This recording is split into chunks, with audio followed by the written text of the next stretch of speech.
In 2009, a teenage love triangle turned into a brutal murder case that shocked America. Rachel Wade was obsessed with her ex-boyfriend, but when jealousy and anger took over, another teenage girl lost her life forever. What really happened that night? And how did a relationship become a deadly obsession? This is the disturbing true story of Rachel Wade. Now you're on the line, and I'm guaranteeing you I'm gonna murder you.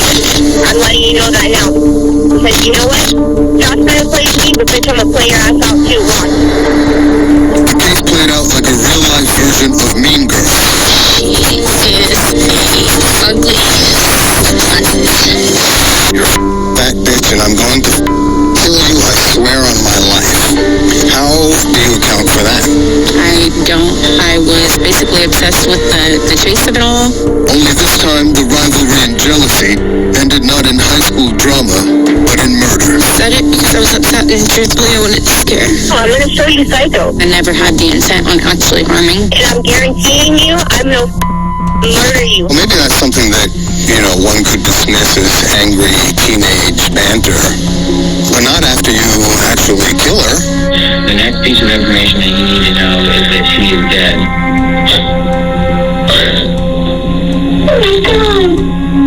All this over Josh? I had a one-track mind. Yes, a boy. And at that point, I was just feuding with Sarah.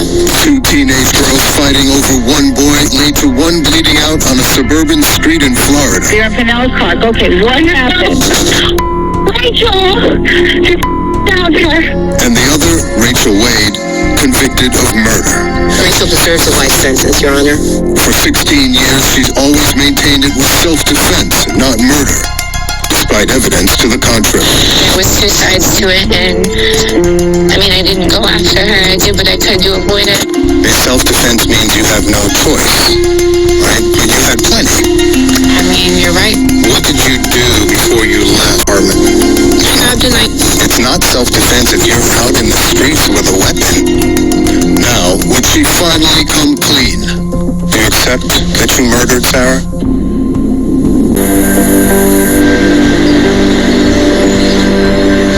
I'm back in Florida, a place where I've sat across from a son who murdered his parents, a husband who killed his wife, a serial killer who hunted hikers. It's time to confront a young woman whose crime was driven by the dark intensity of teenage romance. 911, what's your emergency? In the early morning of April 15, 2009, a 911 call came in. On the other end, a panicked voice struggling to explain what happened. You're a Pinellas clock. Okay, what happened? Rachel! Just down here. Okay, where's the body of the patient stabbed? I swear to God, this is... Someone has got to come. This girl on the ground passed out. I don't know if she's alive. I don't know. Because she's passed out now?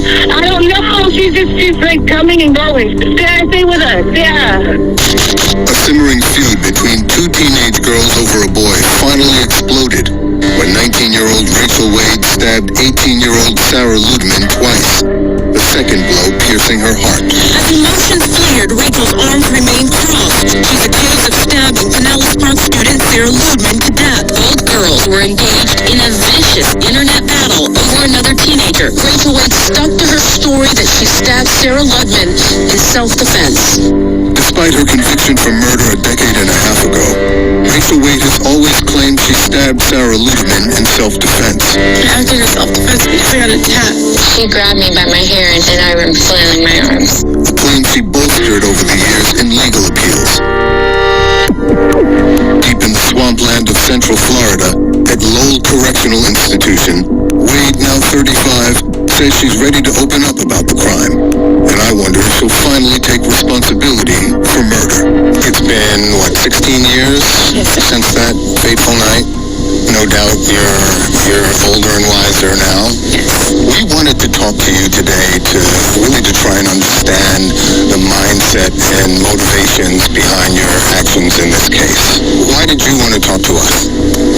Honestly, because there's a lot of young girls out there that I think have been through similar situations, and luckily they may not have escalated to that, and I want to help prevent that.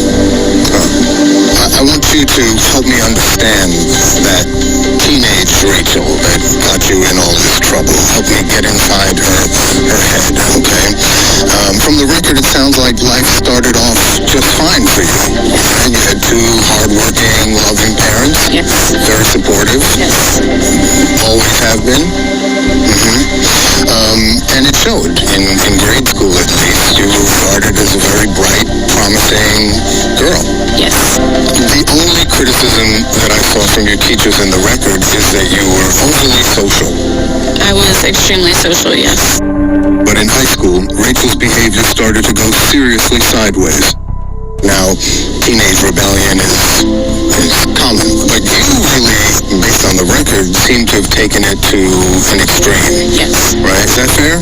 Yes. My parents were very overbearing to me, which now I see they were looking out for my best interests. And I just went the opposite direction in every way I could. And you were just defiant. Yes. Right? Do you know how many times your parents called the police? No, I was a runaway countless times. I know that they were very concerned, so anytime I left the house without permission, they called. So I would say probably 30 or more. 30 or more times. You became a serial runaway. Yes. Once I met a boy that was older and I just took a different direction. I didn't care about schoolwork anymore. I used to be very proud or wanted to make my parents proud. All that kind of went out the window, and I had a one-track mind. Boys. Yes. A boy. At 16, she started dating a 19-year-old young man. Her parents caught her having sex with him and called the police. He was arrested because you were underage, right? And you still insisted on continuing to see him. Yes. Looking back, how do you understand that behavior? I don't, because I really don't understand why I felt the need to be in that relationship. Yeah. Because it didn't do me any good. After all, Rachel was a knockout. According to her friends, all the boys were after her. So why does she seem to always get stuck on the wrong guys? Your dad used the term fatal attraction to characterize your early obsessive romances. Do you think that's fair characterization? Yes, looking back, I do. This whole turn away from your parents and their rules put you at risk, right? Yes. You're staying out all night, sleeping in cars or on couches, sometimes with people that you didn't or couldn't even recall their names. Yes. What was going on there? I think I just wanted to stay away. Once I got caught being with the older guy, my mother called the cops, and that was just the end of it for me. I didn't want to talk to them about it, but anything. I didn't think that they really understood. Your folks took you to counseling, Yes. right? Were you diagnosed? I believe they said that I was bipolar